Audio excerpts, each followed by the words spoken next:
F1 silly season is officially back. This time it's team principal edition. All of this news broke basically in the middle of the night for me. If you don't know, I live in America, so any F1 breaking news is going to happen basically between the hours of 2 a.m. and 4 a.m. for me. Made a short video this morning kind of before work, just giving you the quick details of what happened. Wanted to get that story out there, and now I'm basically going to fill you in on the rest. This whole story, this breaking news, is a very tangled web. We have 4 team principals changed positions in the last 24 hours, so I'm going to break it all down. But it really starts with Mattia Binotto leaving Ferrari. Like I said, this was the catalyst for everything. Mattia Binotto is being replaced by what we now know, confirmed, is former Sauber CEO and Alfa Romeo team principal, you guessed it, Fred Vasseur.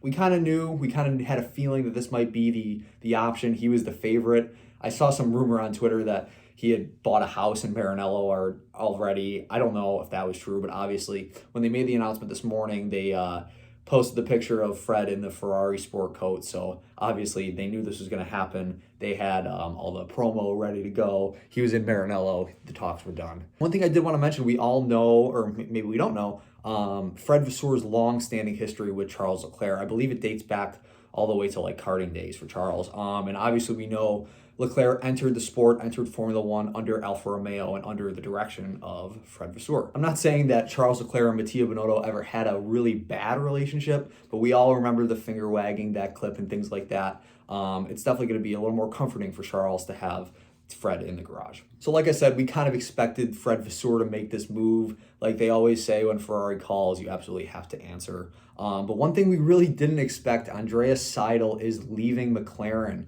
So he's replacing Fred Vasseur as Sauber CEO, but this is very important. He is not replacing him as Alfa Romeo team principal, just Sauber CEO. It's kind of safe to assume as well that Seidl, one of Seidel's first jobs as Sauber CEO, will be to appoint a team principal for Alfa Romeo. So it'll be really interesting to see kind of what direction they go in with that. Will they promote within? Will they find someone outside of the organization? Some may see this as a major step back for Andreas Seidl. And, you know, if you just look at the front-facing details, it would seem like that, going from McLaren to Alfa Romeo.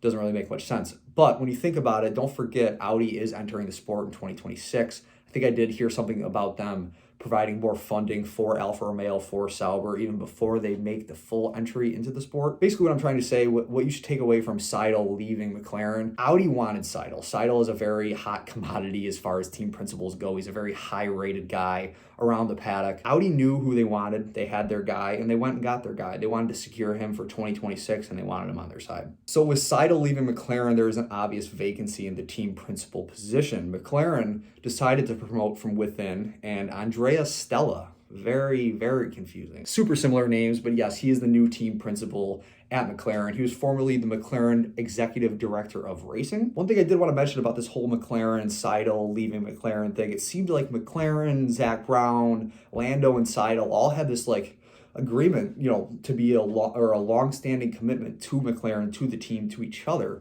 And yeah, this kind of came as a shock. I noticed Lando's post on Twitter.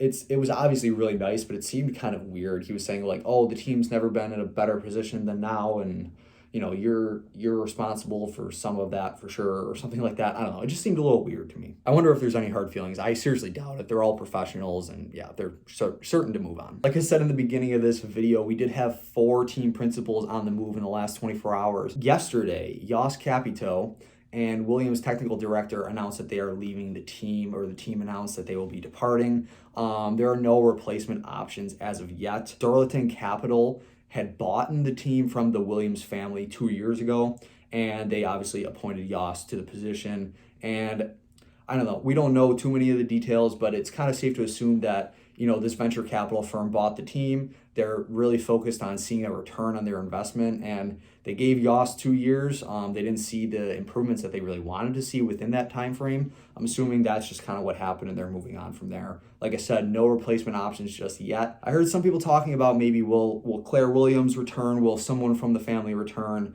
I don't know. I'm not going to really comment on that. I doubt it, to be honest.